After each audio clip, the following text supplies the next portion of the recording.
guru Indonesia mana pun tak tahu.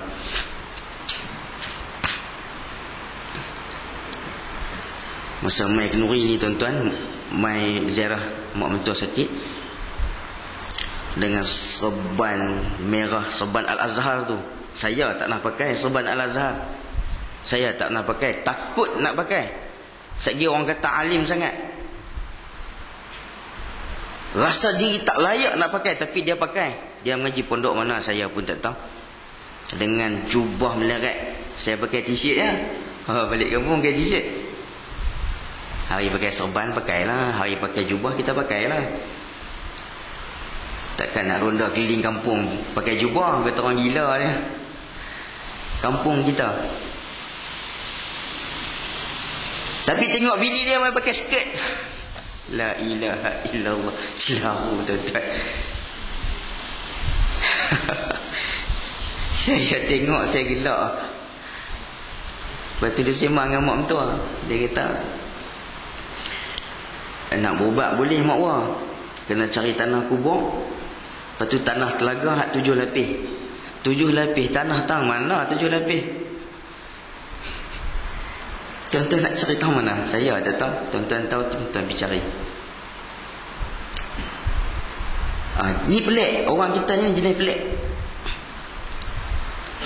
Kita kata mai semayang subuh 2 rakaat. Tok guru dia kata, semayang apa subuh 2 rakaat? Subuh mana ada rakaat? Oh tu dia. Hak tu betul dia kata. Hak kita buat ni salah. Subuh 2 rakaat ni salah. Hak tak ada rakaat ni betul. Tu. Ni orang kita.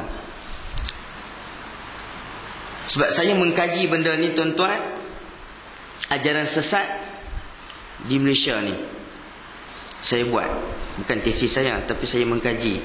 Buku saya 25 hujah, 20 hujah akidah ahli sunnah versus akidah sesat.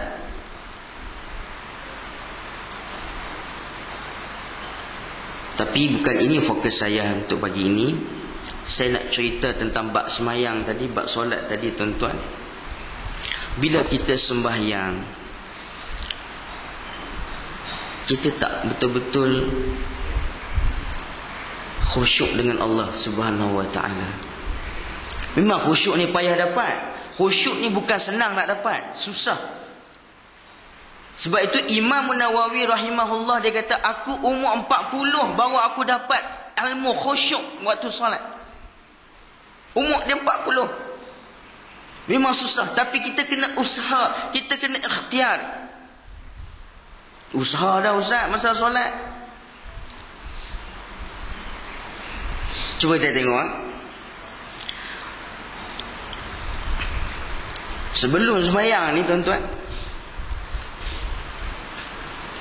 cari rata tak jumpa. Cari benda apa pun tak jumpa. Cari tang tu tak ada, cari tang ni tak ada, buah meja tak ada, atas meja tak ada. Dengar orang azan pergi sembahyang. Allahu Akbar. Masa nak takbir ni, qiyam ni dia main macam-macam. Oi, duit aku tadi aku simpan bawah laci. Masa sembahyang, tadi aku tak nasi ke tak tahu. Aku tak nasi ke tak tahu. Ni masa sembahyang ni, Allahu Akbar. Masa itulah baru semua segala-gala dia diingat. Ini pelik.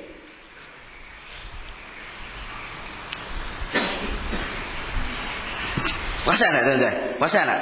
Perasan kan? Baik. Pasal apa? Pasal benda tu kita tak betul-betul dengan Allah, dan ada benda duk cucuk. Siapa dia? Syaitan lah. Syaitan. Sebab itu Allah sebut, Rasul sebut, Nabi sebut bahawa syaitan itu adalah musuh kamu yang paling nyata. Aduwwum mubin, musuh kamu yang paling nyata. Allah sebut dah syaitan itu musuh kita manusia yang paling nyata. Walaupun tak nampak kata Allah, walaupun tak kamu lihat kata Rasulullah, tapi syaitan ini ada, syaitan ini wujud. Dia akan mengganggu kamu, wahai anak Adam. Ni syaitan. Masa semayang ni dia duduk kacau. Kita pun tahu dah. Duk dengar cerita lama dah. Ustaz duk bagi tahu pun. Tapi duk ingat situlah. Kita tak boleh concentration. Nak konsentrate kita dengan Allah ini memang payah. Memang susah. Sebab syaitan duk kacau. Macam mana nak buang? Imam Nawawi kata kamu kena khusyuk. Sebab tu kita tengok tuan-tuan, kalau kita baca buku-buku, kitab-kitab, sahabat Nabi, keempat-empat khalifah Khulafaur Rasyidin, meninggalnya mereka ketika sembahyang.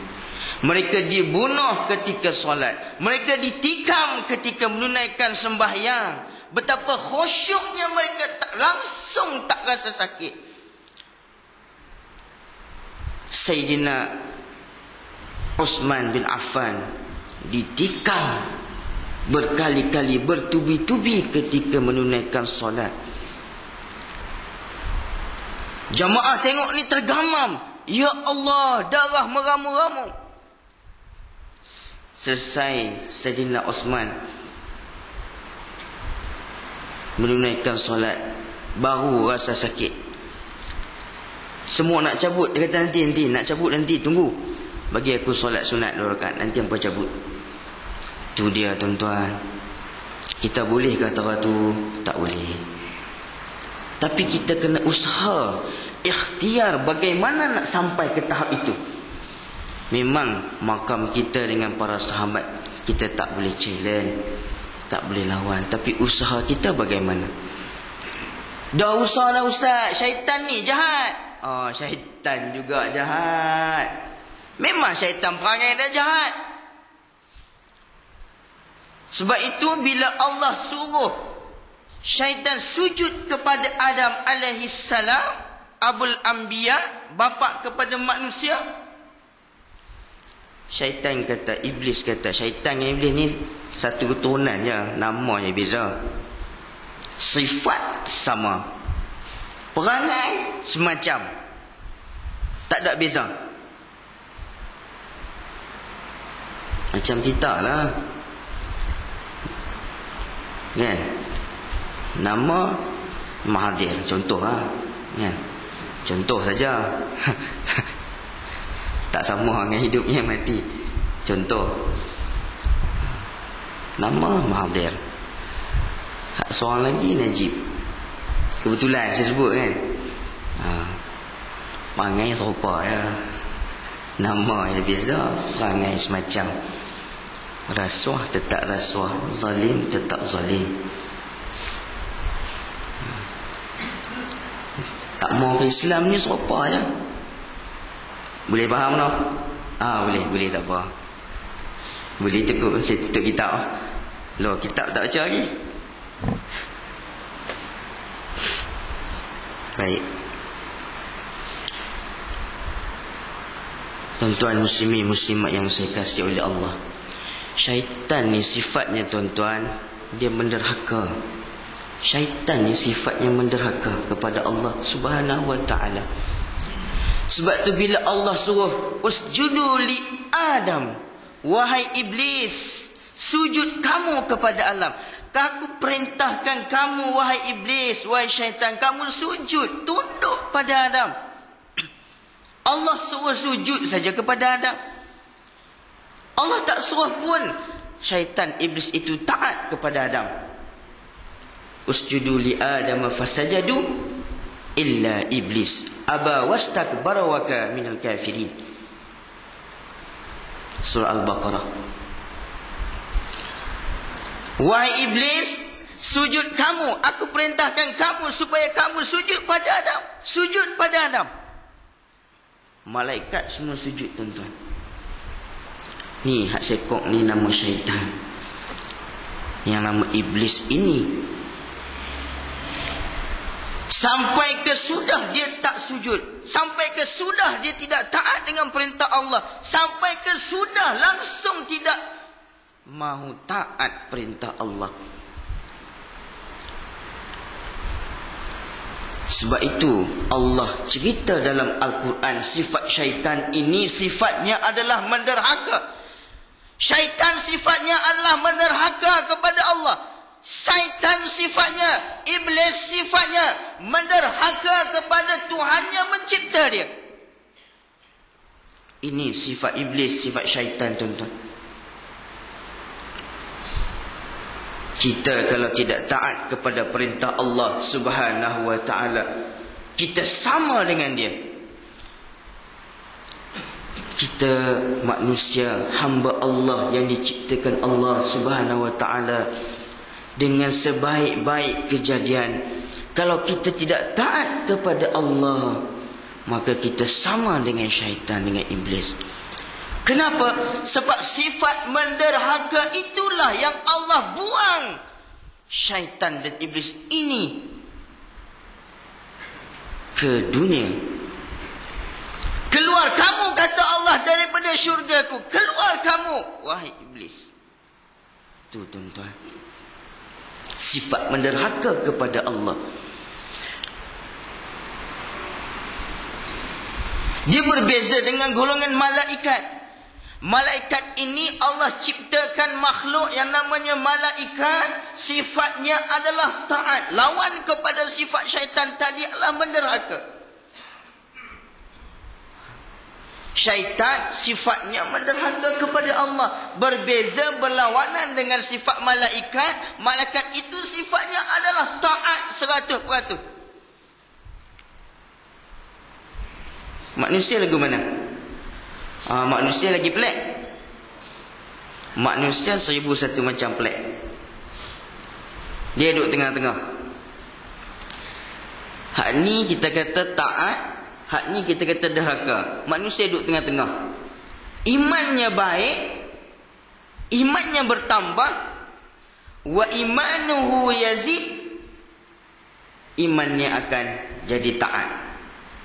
Tapi kalau iman manusia makin lama makin turun, fayanqusuhu, lama-lama turun, lama-lama turun, dia akan menjadi sifat menderhaka kepada Allah. Ni yang duk jadi dalam Malaysia ni, tuan-tuan. Dalam negara kita yang aman, kita berdoa kepada Allah sempena pagi merdeka ini. Negara kita merdeka dengan aman, dengan bahagia, langsung tak ada corruption, rasuah. Jauh, Allah jauhkan kita daripada sifat pemimpin yang zalim. Kita tak mau pemimpin kita zalim, tidak amanah. Sebab kita memberi amanah kepada kepimpinan supaya menjaga harta negara dengan baik, menguruskan rakyat dengan elok. Tuan-tuan tak tahulah, tuan-tuan gaji dah 10,000. Tak terasa kan? Kami ni gaji baru nak naik 2,000, 3,000. Terasa, tuan-tuan. Buat keluar 500, 2 minit habis. Tu dia. Buah minyak, beli pamper anak, beli susu. Kita tengok baki lah, ada 10 kupang. Bukan 10 ringgit. Ada 10 kupang. Terasa, tuan-tuan, kita rakyat. Dan kita rasa seolah-olah pemimpin kita, ya, pemimpin kita ini seolah-olah ingin mengkayakan mereka, kroni-kroni dan sebagainya. Saya lah rasa, tuan-tuan, saya tak tahulah. Kita bagi amanah, tuan-tuan, untuk menguruskan ekonomi, untuk menguruskan harta-harta negara, untuk menjaga agama. Tapi masalahnya sekarang, adakah kepimpinan ini menjaga agama? Saya duk nampak payah dia nak jaga agama, tuan-tuan. Susah dia nak jaga agama. Ni pandangan kacamata saya lah sebagai seorang pelajar, baru bertatih untuk belajar hidup di alam maya. Kalau dia menjaga agama, tuan-tuan, dia tak akan keluarkan statement bahawa mereka ini golongan syaitan, mereka ini golongan malaikat, tetapi penipu. Tuan-tuan baca tak? Baca. Saya tak ingat bahasa orang putih dah. Semalam tengok juga. Ada kawan-kawan duk tanya, apa dia ni pakku? Ustazku apa dia ni? Dia kata apa? Saya kata dia cakap orang putih ni, peribahasa orang putih, tak tahulah dia ambil Shakespeare ke apa ke, saya tak tahulah.